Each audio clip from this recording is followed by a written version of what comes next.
Continuamos en Paneo Semanal por esta Sol 106.5 FM, también en YouTube, en nuestro canal Paneo Semanal, canal de RCC Media, Sol 106.5, así como en nuestras redes sociales, Instagram, Facebook y Twitter, Paneo Semanal. Entonces, seguimos. Las armas, Eliseo, tenemos que volver a hablar de las armas en Estados Unidos, que cada vez que se produce una tragedia, volvemos de nuevo con el tema de la regulación de las armas. Pero tú sabes por qué que volvemos con ese tema, porque eso no se estudia. Eso no se estudia a profundidad. ¿Qué es lo que pasa en Estados Unidos?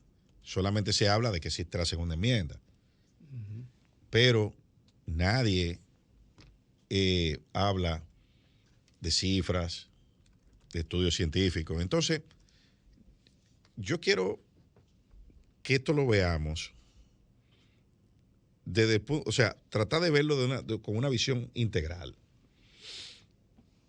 En Estados Unidos hay 400 millones de armas de fuego en manos de civiles, la mayoría de ellas, casi todas. Increíble. La ATF, que es el Alcohol, Tobacco and Firearms Bureau, sí, que es el organismo federal que regula las armas. Que controla, bueno, lo que se puede controlar de las armas en Estados Unidos, publicó su reporte, un reporte que publican cada 2 o 3 años. Publicó su reporte la semana pasada. Y la gran realidad del mercado, o sea, de las armas, está en ese reporte. O sea, señor, estamos hablando que el mercado norteamericano, Estados Unidos tiene 331 millones de habitantes. Al mercado norteamericano entraron en el año 2020, que es el último año de reporte, 11 millones de armas de fuego. 7 millones fabricadas en los Estados Unidos, 4 millones importadas. Increíble. De los 7 millones de armas que se fabricaron en Estados Unidos, se exportaron poco más de 300,000. Impresionante. O sea, ahí hay 6 millones y pico de armas que se fabricaron y se quedaron ahí. En Estados Unidos hay 14,000 licencias de fabricación de armas. 14,000 empresas que fabrican armas. Licencias para fabricar armas. Hace 10 años, 2010, habían 4,000 licencias de fabricación de armas. Y en los últimos 10 años ha subido de 4,000 a 14,000 licencias de fabricación de armas. Increíble. Y lo mismo ha ocurrido con importación, lo mismo ha ocurrido con el expendio, lo mismo ha ocurrido con las casas de empeño de armas.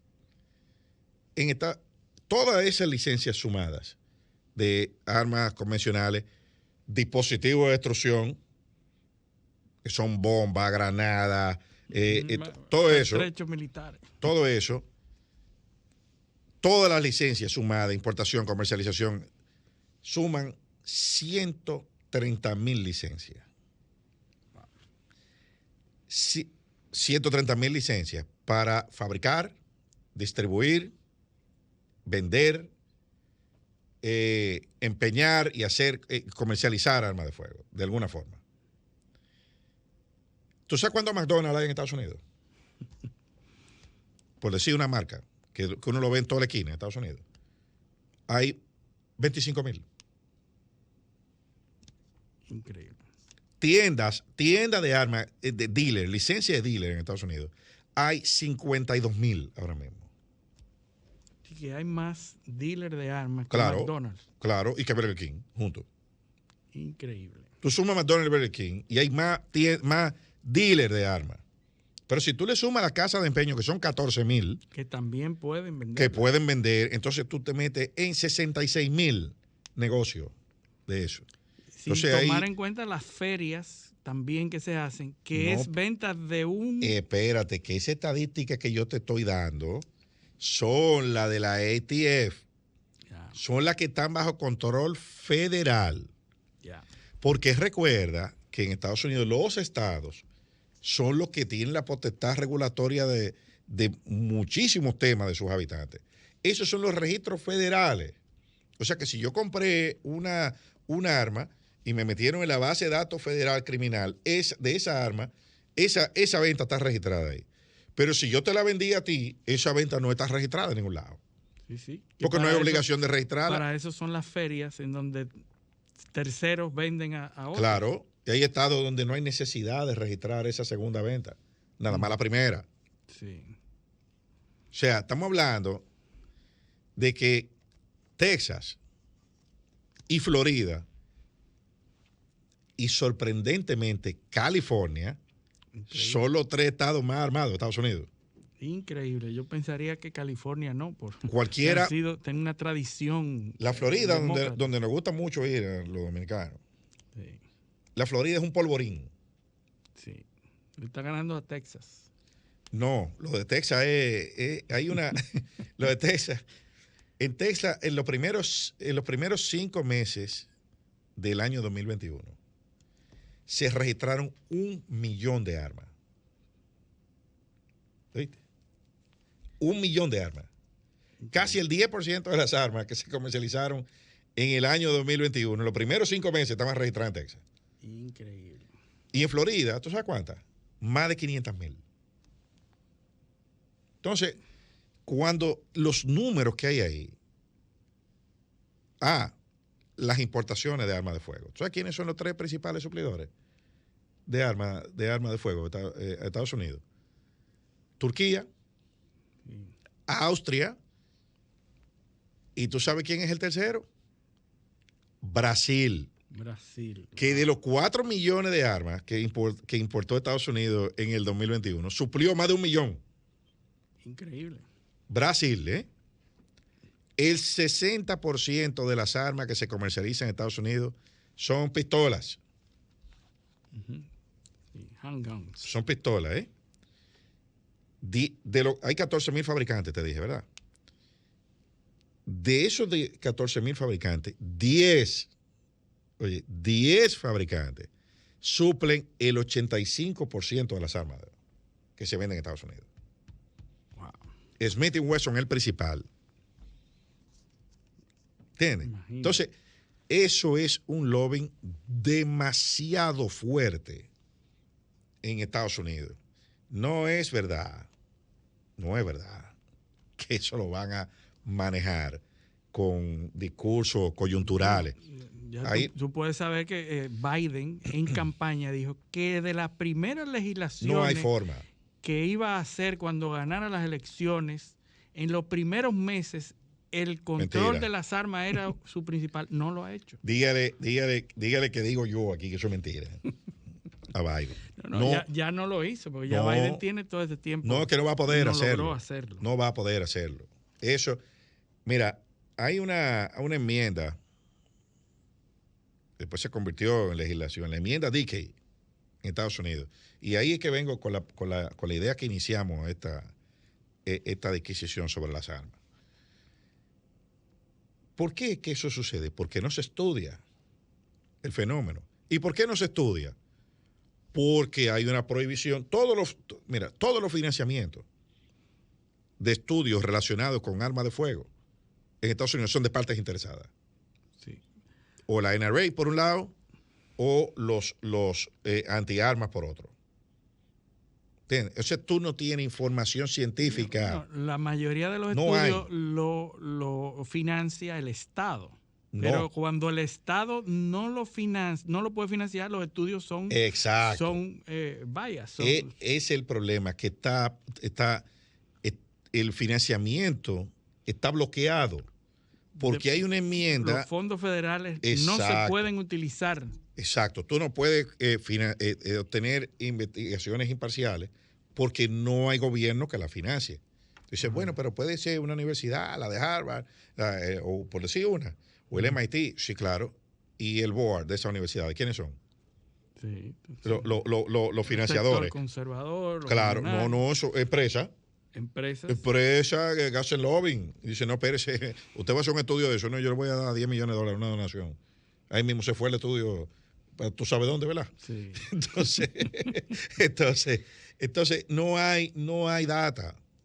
no hay cómo correlacionar, por ejemplo, el consumo de alguna sustancia de opioides con el aumento de la violencia en tiroteo masivo.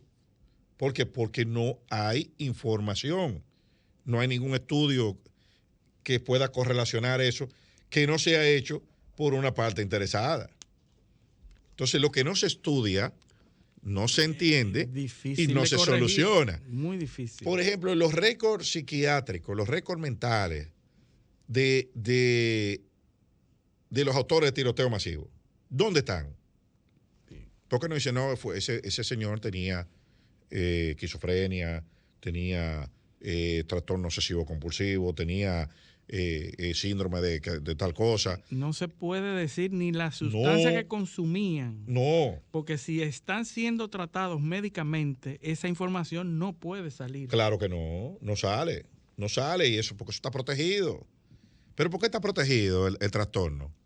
Bueno, porque hay algunos que dicen, bueno, porque eso es miedo a que todas las personas, los millones de personas que están sufriendo del mismo padecimiento, sean estereotipados como violentos, dicen unos.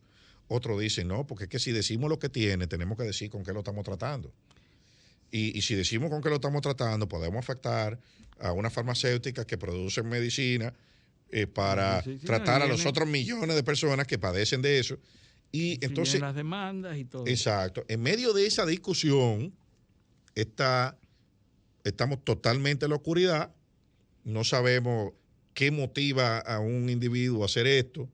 No se entiende el problema. Y entonces lo que se despachan es con discursos, hacen 2 o 3 actos frente a la escuela, 2 o 3 cosas, y ya después de eso se acabó. Sí. Tú lo que estás diciendo, Eliseo, es que aquí hay 2 grandes sectores que controlan la narrativa y los hechos de los mayores productores de muerte en los Estados Unidos.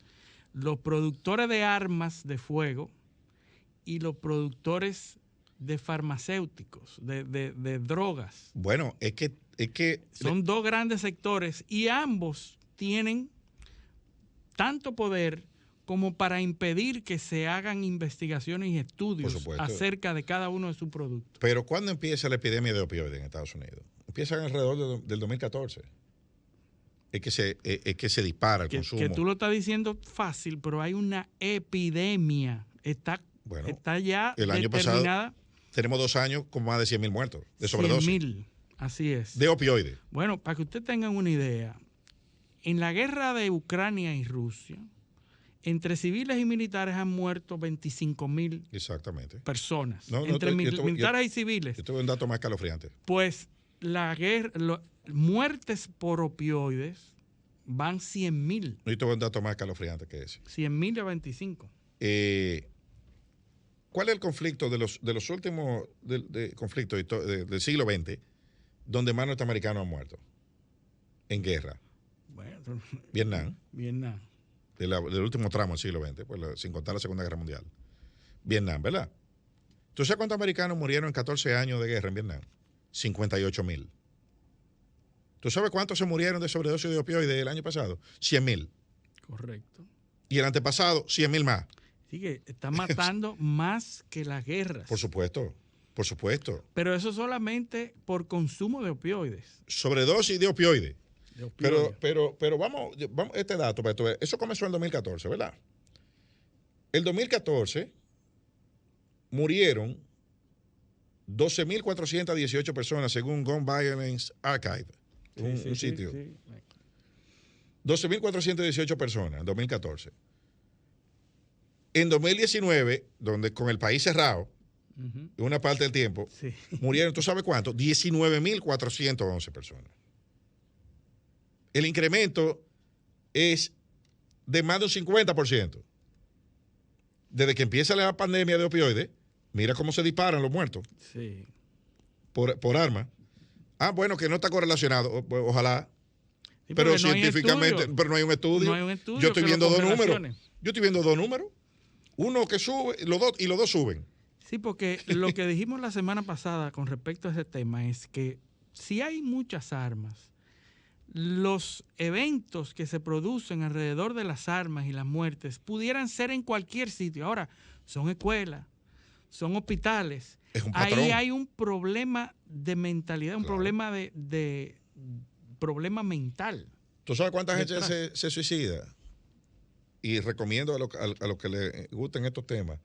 Angus Deaton, Deaths of Despair, se llama el libro. Sí. Las muertes por la infelicidad, desilusión, que analiza ese fenómeno en Estados Unidos. Cómo la desilusión está llevando a la drogadicción, alcoholismo, suicidio, y está cambiando incluso el patrón demográfico en Estados Unidos. Eso. Un bestseller, hay que leerlo. Suicidio. En el año 2014 se suicidaron 21.386 personas en Estados Unidos con armas de fuego. Las estadísticas del 2020 no han salido todavía. Pero la del 2019 indicaban que se habían suicidado 23.941 personas. Hay 24.000. O sea, subió un 10% más o menos. El número de heridos, y oigan este dato, que este subió en más de un 50% también, igual que los muertos. De 22.779 en el año 2014 a 39.492 en el año 2020. Con medio país cerrado, por la pandemia. Sí. Ustedes están oyendo, ¿qué es lo que está pasando? Niños entre 0 y 11 años muertos o heridos. De 603 pasamos a 999. Increíble, 30 y pico por ciento. 30 y pico por ciento subió eso. Adolescentes, entre 12 y 17 años, de 2.318 en el 2014, pasamos a 4.142 en el año 2020. Bueno, 5.000 entre niños y adolescentes, porque sumando las dos. Tiroteo masivo, oigan este dato, de 269 en el año 2014, pasamos a 611, o sea, más del doble. 3 veces casi. No, el doble, 269, 611. Sí. Más del doble, Eso se incrementó más de un 100%, los tiroteos masivos. Y por ahí seguimos. Entonces, esto hay que abordarlo de forma integral. Esto no es con un discursito, que yo fui allá, que lloré, que fui... Óyeme, eso yo no me puedo imaginar lo que puede sentir una persona a la que le maten un hijo en una escuela, que se supone que es el lugar donde usted deja a sus hijos, porque están seguros, porque están aprendiendo, porque están jugando con los otros niños. Lo menos que usted se imagine que se va a meter un tipo ahí y va a hacer lo que hizo esa persona. Sí. Eso es una cuestión... Ahora, pero que casi todos los perpetradores son producto de un hogar donde hay problemas mentales y problemas no tratados y otros tratados también, porque hay padres que están medicados y hay padres y hijos que están medicados, pero esa información, como tú bien dices, no está, no se transparenta, porque eso está protegido, no se publica. Eso está protegido por la primera enmienda de la Constitución. Entonces, hay dos temas que hay que aclarar y que hay que tomar, me llaman la atención. Es los candidatos republicanos, todos apoyan a la Asociación de Rifle Nacional, National Rifle Association, todo, ¿verdad? Incluso hemos visto candidatos republicanos que han tenido que abandonar sus carreras políticas, como hace unos días que salió un candidato, creo que fue en Texas, que abandona la carrera política porque su apoyo a la National Rifle Association no le permite presentarse con grandes expectativas y dice, yo mejor me retiro, porque obviamente apoya a la segunda enmienda y a la National Rifle Association. De manera que los republicanos son conocidos por su apoyo a la National Rifle Association. Pero la segunda empresa, el segundo sector que tú mencionaste como origen de esta tragedia es la farmacéutica. ¿Y quiénes son los que más apoyan la farmacéutica? Los demócratas. Claro. Claro. Entonces tenemos dos grandes empresas que son las culpables de toda esta tragedia, ambas apoyadas, uno por los republicanos y otro por los demócratas. Entonces están cubiertas todas estas, las investigaciones y todo eso, ninguna va a salir culpando a la otra. Exacto. Porque ahora, o sea, vamos a ver una cosa. Mientras, o sea, pero, y volvemos al punto de origen, mientras estas cosas no se estudien desde todas las aristas, porque ¿quién es el culpable? Bueno, todo el mundo. Entonces, donde todo el mundo es culpable, nadie es culpable. Sí, se diluye la responsabilidad. Se diluye. Ahora, ¿quién es que tiene la función de manejar esto y lograr unos niveles de vamos a decir, de convivencia entre las dos corrientes? De equilibrio. Los que están gobernando. La última vez que se intentó regular el tema de las armas en Estados Unidos, que fue el Assault Weapon Ban de 1994, que lo que se logró fue una regulación de los cargadores, de los tipos de armas, por 5 años. Sí. ¿Qué pasó después de eso? ¿Sabes lo que pasó? Que todos los que votaron por esa regulación perdieron las elecciones. Sí. Todo el mundo, hicieron una lista y todo el mundo perdió. Sí. Nadie repitió. De manera que si ellos quieren repetir sus posiciones electivas, no pueden apoyar. Exacto. ¿Por qué? Porque aunque se diga lo contrario, en los Estados Unidos, la soberanía está construida sobre una premisa de que el poder reside en el pueblo. Y la materialización de ese poder es la tenencia de armas. La libertad. Claro, porque yo tengo armas ahí para cuidar mi libertad. Mi integridad. Y mi integridad, y mi territorio, mi cosa. ¿Tú entiendes? Sí. Fíjate que en el 2016, si tú ves la gráfica de adquisiciones de armas... Se dispara. ¿Se dispara? Sí, sí. ¿Cuándo qué? Cuando gana Trump. Correcto. Cuando gana Trump. Que se acuñe ese discurso de peligro sistémico, entonces todo el mundo se arma. Sí. Entonces, la gente cree, por ejemplo, que eso de la tenencia de armas es una creación norteamericana. Y eso es un error. Eso cruzó el Atlántico con los colonos. Porque en el Bill of Rights del siglo XVII, que se aprueba en Inglaterra, la tenencia de armas era un derecho que se le podía retirar a la persona en circunstancias excepcionales. ¿Entiendes? Debía existir una excepción para eso. Claro, pero tenía derecho. Entonces, si uno se lee el que lee el Federalista, que son los ensayos sobre el proceso de la creación de la Constitución en Estados Unidos, que escribieron John Jay, Hamilton y creo que fue Thomas Jefferson, creo que fue el otro, no recuerdo. Ahí está explicado cuál es el concepto, por qué es que la gente tiene que tener armas. Dice que un pueblo, por más numeroso que sea el ejército, el pueblo armado es más que ellos.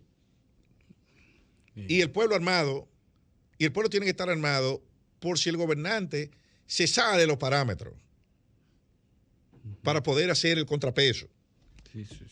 Entonces, esa es la base de la construcción de la soberanía. El gobernante tiene que cumplir porque nosotros estamos armados aquí. Y si él no cumple, nosotros resolvemos. Sí. Y un concepto de colonias y de estados individuales y estados independientes. Claro, entonces esa es la lógica que prima ahí. Por eso Estados Unidos tiene la Guardia Nacional. Sí. El ejército, el US Army, no puede intervenir internamente. Por el acta posse comitatus, no se puede usar el ejército para conflictos domésticos, solo para custodiar instalaciones federales. Sí. Para eso está la Guardia Nacional, que no está bajo el mando del presidente. Que no existía cuando la segunda enmienda. Exactamente, pero se creó un cuerpo, cada estado tiene un cuerpo armado que responde al gobernador, no al presidente de Estados Unidos. O sea, el ejército, la Marina de Estados Unidos, la Fuerza Aérea, son para proteger la integridad de los Estados Unidos de las amenazas externas. Sí. Pero internamente son las guardias nacionales las que hacen el trabajo y responden al gobernador. Sí, por eso hay un capítulo, creo que de House of Cards, que hay un gobernador que se rebela. Se revela. Exacto, eso es. Porque así es que se ejerce. Pero a su vez, esas guardias nacionales tienen como contrapeso a la población armada. Porque esa es la lógica, la psique del americano. Entonces, como todo eso es así ahí, y le ha funcionado, porque sigue siendo el país más poderoso del mundo. Como tú dijiste, esa psiquis no es en sí tampoco el problema de las muertes sola. No. Sola. Claro que no. Tiene que asociarse con el otro problema de los problemas. El componente nuevo aquí es el tema de salud mental. Sí. Porque los americanos siempre han tenido armas, desde que se fundaron. Sí. Y los países, cuando tú te vas a la lista de los 10 países que tienen más armas, no hay ese tipo de problemas. Y tú quitas Estados Unidos, no tienen ese problema. Sí. Pero el único que tiene muchas armas y mucha gente drogada son los americanos. Sí. Entonces, alguna relación tiene que haber. Fatal. Ese es el problema. Entonces, el problema no son las armas. Per se. El problema son las drogas. ¿Entiendes? Pues México tiene armas, menos armas y mata más gente. ¿Por qué? Porque tiene narcotráfico. Sí. O sea, hay un componente. El segundo factor. Hay un componente que cuando se combina con las armas, produce violencia. Así que tenemos que irnos a otra pausa. Esto es Paneo Semanal. No le cambien. Paneo.